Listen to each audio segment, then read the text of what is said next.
Selamat pagi, selamat hari Minggu adik-adik yang manis semuanya. Senang deh pagi ini kakak bisa menemani adik-adik kembali untuk memuji Tuhan. Adik-adik, sebagai lagu pertama kakak mau mengajak adik-adik untuk menyanyikan lagu Selamat Pagi Tuhan. Kita mau menyapa Tuhan ya adik-adik. Kita mau mengucapkan selamat pagi. Kita mau berterima kasih kepada Tuhan karena Tuhan telah jaga dan pelihara kita hingga hari ini. Dan juga Tuhan sudah menjaga kita, menjaga adik-adik, menjaga kakak di dalam istirahat kita tadi malam ya adik-adik ya. Hingga pagi ini kita bisa membuka mata, kita bisa mengikuti sekolah minggu kembali, kita bisa melihat matahari bersinar, kita bisa melihat, kita bisa mendengar burung-burung berkicau ya adik-adik ya. Itu semua karena kasih Tuhan kepada kita adik-adik. Nah adik-adik, kakak yakin bahwa tadi pagi adik-adik bangun tidur pasti sudah berdoa, sudah menyapa Tuhan Yesus, sudah mengucapkan terima kasih sama Tuhan Yesus. Jadi sekarang kita mau menyanyi bersama, kita mengucapkan terima kasih kepada Tuhan Yesus. Kita mau mengucapkan selamat pagi dengan puji-pujian kita. Yuk adik-adik, kita nyanyi selamat pagi Tuhan.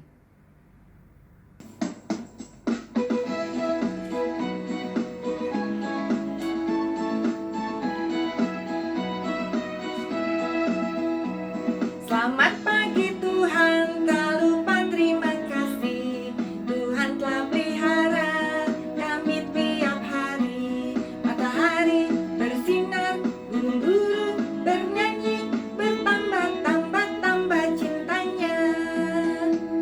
Matahari bersinar, burung-burung bernyanyi, bertambah-tambah cintanya.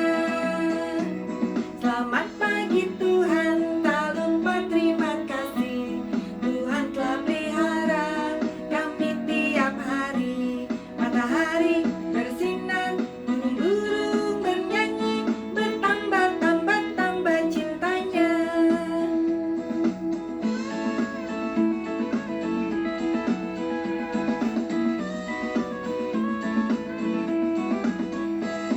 Selamat pagi Tuhan, tak lupa terima kasih. Tuhan telah pelihara kami tiap hari. Matahari bersinar, burung-burung bernyanyi, bertambah-tambah cintanya. Selamat pagi Tuhan, tak lupa terima kasih.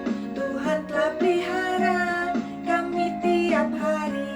Matahari bersinar, burung-burung bernyanyi, bertambah-tambah cintanya.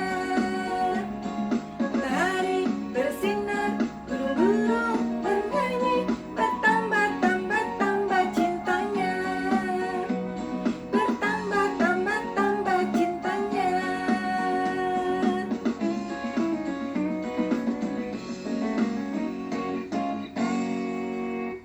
Mari kita berdoa. Tuhan Yesus, terima kasih atas berkat-Mu. Hari ini kami mau beribadah. Datanglah ke tempat ini. Dalam nama Yesus kami berdoa. Amin. Wah, senang deh tadi lihat adik-adik bernyanyi dengan sukacita, dengan gembira hati, dan dengan semangat adik-adik. Good adik-adik. Selanjutnya, kakak mau ngajak adik-adik untuk menyanyikan lagu Burung Pipit yang Kecil. Kita nyanyi sama-sama ya.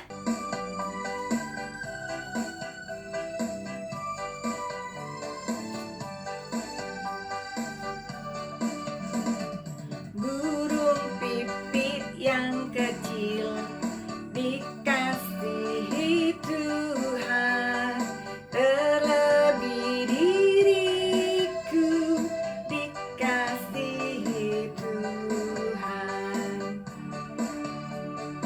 Bunga bakul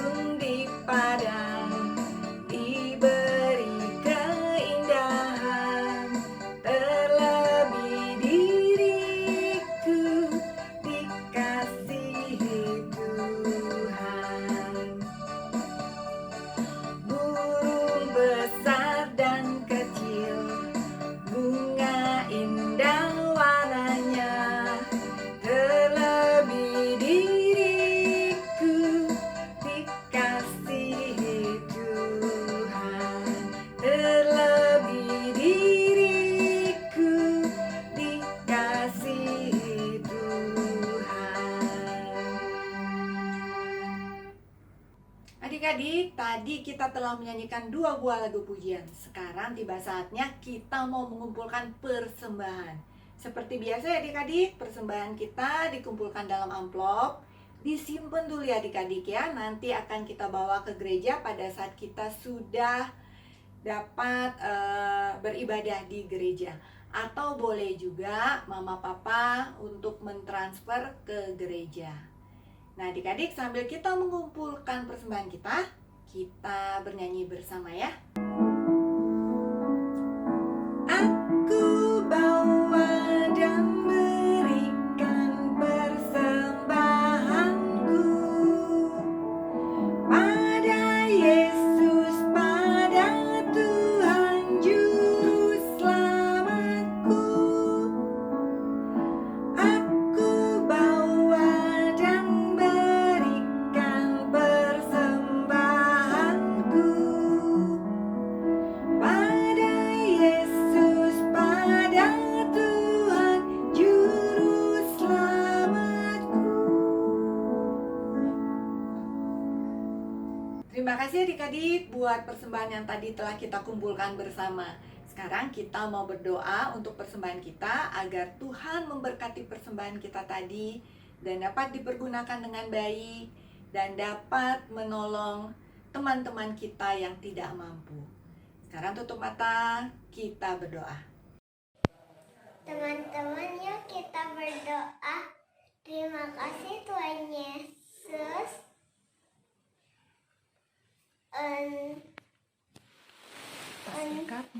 atas berkat-Mu, Papa, untuk Papa sama Mama. Tuhan berkati supaya persembahan ini bisa berguna untuk teman-teman kami dalam nama Tuhan Yesus kami berdoa, amin. Adik-adik, tadi kita sudah bernyanyi memuji Tuhan dan kita juga sudah mengumpulkan persembahan kita. Terima kasih buat adik-adik tadi yang sudah memimpin doa ya. Good adik-adik.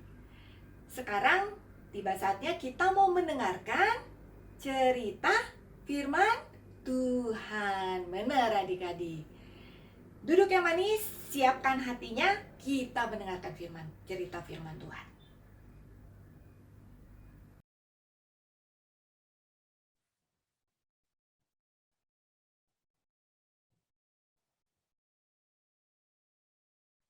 Selamat pagi anak-anak sekalian. Sungguh senang hari ini kita boleh beribadah kembali di Sekolah Minggu GKI Wahid Hasim.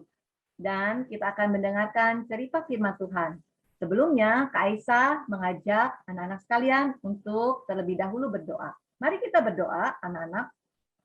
Tuhan Yesus, terima kasih kami bisa beribadah kepada Tuhan. Saat ini kami mau mendengarkan cerita firman Tuhan. Tuhan, siapkanlah hati kami supaya kami dapat mendengar dengan baik dan kami bisa mengerti firman Tuhan, terlebih mentaati firman Tuhan. Terima kasih Tuhan, dalam nama Tuhan Yesus kami berdoa dan bersyukur. Amin. Anak-anak sekalian, Kak Aisyah mau tanya nih, siapa di antara anak-anak yang tahu ini buah apa? Tahu? Oh, ternyata anak-anak tahu semuanya ya. Ini adalah buah anggur. Siapa di antara anak-anak yang suka buah anggur? Wah, banyak juga yang suka buah anggur ya. Kak Aisyah juga suka buah anggur. Apalagi kalau buah anggurnya manis, rasanya lezat sekali. Anak-anak sekalian, Kak Aisyah mau cerita tentang perumpamaan pekerja kebun anggur. Ceritanya ada di dalam Alkitab, yaitu cerita tentang perumpamaan pekerja kebun anggur. Anak-anak sekalian, ada seorang bapak yang punya tanah yang luas sekali. Bapak ini mau menggunakan tanahnya itu sebagai kebun anggur. Karena itu, bapak itu menggali lubang yang dalam sekali untuk menjadi tempat pemerasan anggur. Bapak ini juga mendirikan menara yang tinggi dan kokoh untuk tempat para penjaga kebun anggur. Bapak ini juga membangun pagar sekeliling perkebunan anggur supaya kebun anggurnya aman. Setelah kebun anggur ini siap, maka Bapak ini mau menyewakan kebun anggurnya. Lalu ada bapak-bapak yang mau bekerja di kebun anggur itu dan menyewa kebun anggur itu. Bagaimana pembayaran sewa kebun anggur itu? Bapak pemilik kebun anggur bersama penyewa kebun anggur itu menyetujui bahwa nanti jika kebun anggur ini berbuah, maka sebagian daripada anggur ini akan dikirim kepada pemilik kebun anggur sebagai bayaran sewa kebun anggur ini. Demikianlah kesepakatan antara pemilik kebun anggur dan penyewa kebun anggur. Maka pemilik kebun anggur itu pun pergi mempercayakan kebun anggur itu kepada para penyewa kebun anggurnya. Dan para penyewa kebun anggur itu mulai menggarap kebun anggurnya. Mulai menanami tanah itu dengan bibit-bibit anggur dan kemudian memelihara tanaman anggur yang mulai bertumbuh bahkan sampai berdaun lebat dan pada akhirnya tanaman anggur itu berbuah-buah dan banyak sekali buahnya. Tibalah waktunya untuk memetik buah-buah anggur itu. Pemilik anggur tentu saja tahu waktunya untuk memetik buah anggur itu.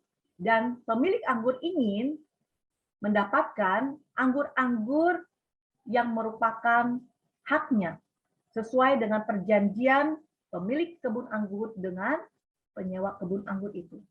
Maka pemilik kebun anggur itu mengirimkan hamba-hambanya kepada penyewa-penyewa kebun anggur untuk apa? Untuk meminta anggur-anggur yang menjadi bagian daripada pemilik anggur.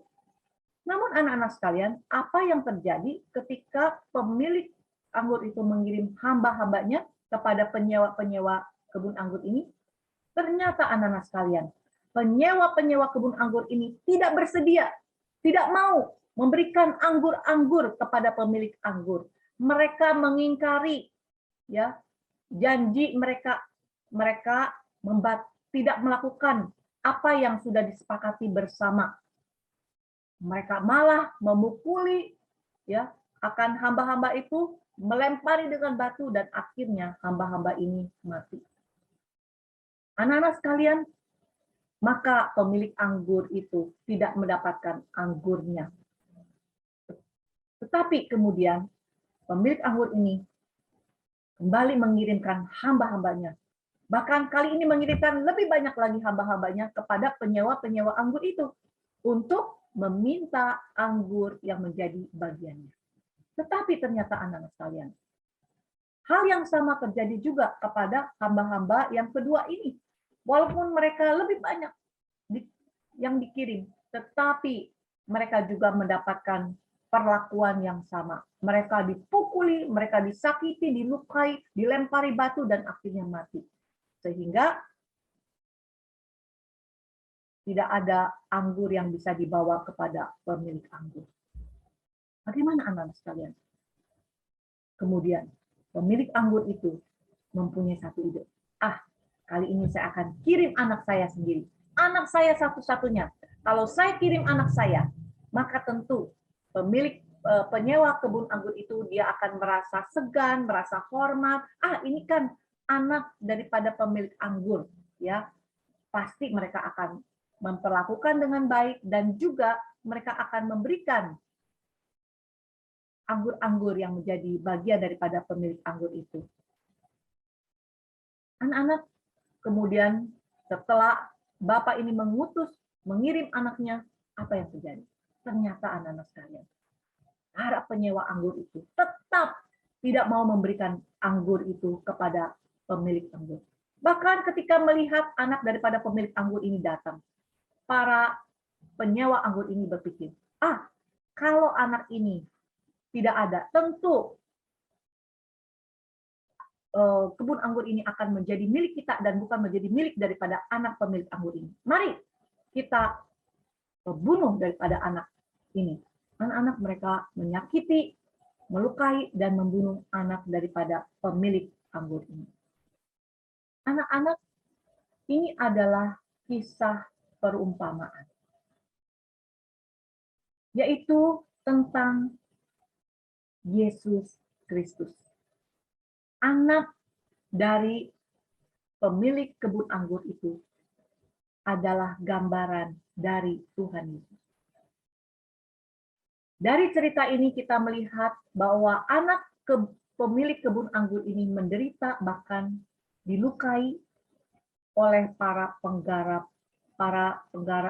pekerja kebun anggur, para penyewa kebun anggur. Itu juga yang akan dialami oleh Tuhan Yesus. Cerita perumpamaan pekerja kebun anggur adalah cerita tentang Tuhan yang akan menderita. Anak-anak, sebentar lagi kita akan merayakan Paskah, bukan? Paskah, di mana kita merayakan hari kebangkitan Tuhan Yesus. Kita merayakan Yesus yang bangkit dari kematian, yang menang, yang menjadi Tuhan dan menjadi juru selamat. Tetapi anak-anak sekalian, untuk Yesus menjadi Tuhan dan juru selamat, untuk Yesus menjadi penolong, penebus buat kita, Yesus terlebih dahulu harus menderita. Anak-anak sekalian, Tuhan Yesus, Dia menderita karena orang-orang yang tidak mengasihi Tuhan Yesus, karena orang-orang yang membenci akan Tuhan Yesus, dan mereka mau menyakiti Tuhan Yesus, menangkap dan membunuh Tuhan Yesus. Tetapi anak-anak sekalian, Yesus tetap rela datang ke dalam dunia. Bahkan Tuhan Yesus rela datang untuk anak-anak juga. Untuk kakak-kakak. Untuk semua orang. Kenapa? Karena semua orang adalah orang yang berdosa. Tapi Tuhan Yesus tetap mau datang, rela menderita, bahkan mati di atas kayu salib. Karena Tuhan Yesus mengasihi kita. Tuhan Yesus mau menyelamatkan kita. Tuhan Yesus mau menghapuskan dosa-dosa kita. Tuhan Yesus mau memberikan hidup yang baru buat kita. Anak-anak, kalau kita tahu bahwa Tuhan Yesus rela menderita demi menjadi Tuhan dan Juru Selamat buat kita, demi menyelamatkan kita, bagaimana sikap kita kepada Tuhan Yesus? Apa yang harus kita tunjukkan kepada Tuhan Yesus? Yaitu kita berterima kasih kepada Tuhan Yesus. Kita mau mengasihi Tuhan Yesus yang sudah mengasihi kita. Dan kita mau mentaati Tuhan Yesus yang sudah rela berkorban di atas kayu salib buat kita. Mau anak-anak? Mau ya? Yuk kita berdoa ya. Tuhan Yesus, terima kasih untuk cerita firman Tuhan yang mengingatkan kami betapa Tuhan sangat mengasihi kami, sehingga Tuhan rela menderita, bahkan disiksa di atas kayu salib, mati untuk menjadi Tuhan dan Juru Selamat buat kami. Karena Tuhan mengasihi kami, Tuhan rela menderita bagi kami. Supaya kami boleh diselamatkan. Supaya dosa kami dihapuskan. Supaya kami mendapatkan hidup yang baru. Tuhan Yesus, kami bersyukur untuk kasih Tuhan. Untuk pengorbanan Tuhan di atas kayu salib. Dan kami mau mengasihi Tuhan Yesus. Kami mau taat kepada Tuhan Yesus. Terimalah diri kami ini, Tuhan. Dalam nama Tuhan Yesus, kami bersyukur dan berdoa. Amin. Anak-anak, kita akan menghafal satu ayat hafalan, yaitu yang terambil dari Roma 5 ayat 8b. Bunyi ayat firman Tuhan dari Roma 5 ayat 8b itu adalah, Kristus telah mati untuk kita. Kalau mau pakai gerakan bisa ya. Kristus telah mati untuk kita. Kristus telah mati untuk kita. Ini gambar salib ya, Tuhan Yesus mati di atas kayu salib ya. Kristus telah mati untuk siapa? Untuk kita ya. Oke, anak-anak boleh menghafalkan ayat ini. Tuhan memberkati anak-anak sekalian ya. Sampai jumpa lagi.